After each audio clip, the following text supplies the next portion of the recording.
हनुमान कौन थे? बंदर थे या आदमी थे? हनुमान को एक और शब्द कहा जाता है कि वो वानर थे। वानर माने वन में रहने वाले नर। तो राम जब वनवास में थे तो उस समय उनकी सीता चोरी हो गई। सीता को रावण ले गया। अब सीता को वापस लेना था। वापस कैसे लेंगे? लड़ के लेना था। अब लड़ने के लिए उनके पास तो सेना थी नहीं, तो उन्होंने जो वन में रहने वाले लोग थे उनकी मदद ली है उन्होंने, तो वो वानर कहलाते थे। तो हनुमान कोई बंदर नहीं थे, वो वानर थे, मनुष्य थे, लेकिन उनको इस तरीके से बताया, मैंने बताया ना, काव्यात्मक ढंग से। बात यह है ना कि जब हम किसी चीज को बड़ा बताना चाहते हैं तो हम बहुत बड़ा चढ़ा के बताते हैं, और किसी चीज को अगर हम छोटा बताना चाहते हैं तो और हम छोटा कर देते हैं उस चीज को। तो राम को उनको ये बताना था कि राम बहुत बड़े हैं और उनकी जो सेना है वो बहुत छोटी है, यानी वन में रहने वाले, यानी साधारण लोग, तो उनको बंदर ही कर दिया, एकदम ही छोटा कर दिया। हाँ, क्योंकि वो तो भालू बंदर को लेके गए और लड़ाई लड़ लिए।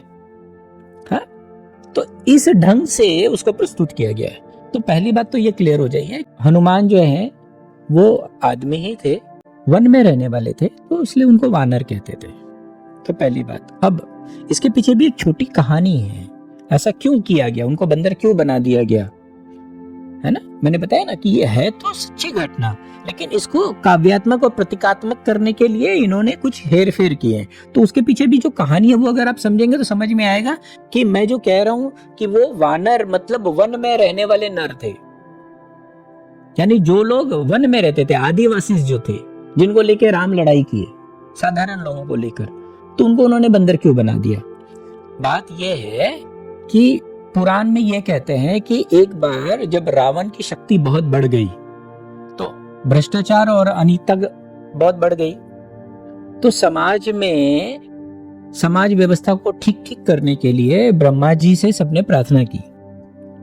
तो ब्रह्मा जी ने कहा कि लेकिन रावण तो बहुत बलशाली है।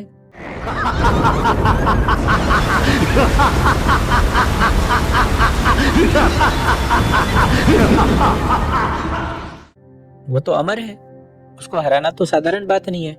तो पुराण की भाषा है, पुराण में सारे देवताओं ने ब्रह्मा से गुहार लगाई कि भैया ठीक करो, आप ही ने वरदान दिया है अमर होने का। तो ब्रह्मा जी ने कहा कि देखो, रावण बहुत तपस्वी है, रावण बहुत शक्तिशाली है, रावण को हराना अब साधारण बात नहीं है। तो रावण को अगर हराना है तो तुम सबको भी छोटे हो जाना होगा। तो हम छोटा किसको कहते हैं? मनुष्य में सबसे छोटा कौन है? सबसे नजदीक कौन है? बंदर है। बोले बंदर हो जाओ। हाँ, यानी मनुष्य से भी छोटा कौन है? बंदर है। तो ये प्रतीक के रूप में है। तो सारे देवताओं को कहा तुम सब वानर हो जाओ। और पुराण में 3 सुपर हीरो कौन है? ब्रह्मा, विष्णु, महेश, है ना। तो ब्रह्मा जी खुद जो है वो जामवंत हो गए, विष्णु को राम बना दिया, और जो सबसे शक्तिशाली जो है उसमें भी वो है शिव, जो संहार कर सकते हैं, उनको हनुमान जी बना दिया। इसलिए उनको हनुमान का अवतार बताते हैं, हनुमान को शिव का अवतार बताते हैं। तो इस ढंग से प्रतीक के रूप में रामायण के इन किरदारों का जन्म होता है। पुराणों में तो बहुत प्रतीक हैं, लेकिन हनुमान जैसा प्रतीक नहीं है। माने वो सुपरस्टार है। माने किरदारों में जैसे जो सबसे ऊंचा किरदार होता है उसको हम क्या कहते हैं? सुपरस्टार कहते हैं। जैसे, और सुपरस्टार किसको कहते हैं? जो बहुत सारे ढंग का किरदार निभा सकता है ना। जैसे हम अमिताभ बच्चन को सुपरस्टार बोलते हैं। क्यों बोलते हैं हम? क्योंकि वो सीरियस रोल भी कर सकते हैं, कॉमेडी रोल भी कर सकते हैं, इंटेलिजेंट रोल भी कर सकते हैं, सिली रोल भी कर सकते हैं, सॉफ्ट मैन का रोल भी कर सकते हैं, स्ट्रॉन्ग मैन का भी रोल कर सकते हैं। तो ऐसे व्यक्ति को हम क्या कहते हैं? सुपरस्टार, है ना। तो हमारे हनुमान जी भी सुपरस्टार हैं। क्यों? क्योंकि उनके अंदर बहुत सारी डायमेंशंस हैं, माने बहुआयामी है। तो उनको मैं 4 बड़े ढंग से देखता हूं हनुमान जी को। एक तो कि वो बहुत शक्तिशाली हैं, बहुत शक्ति के प्रतीक हैं।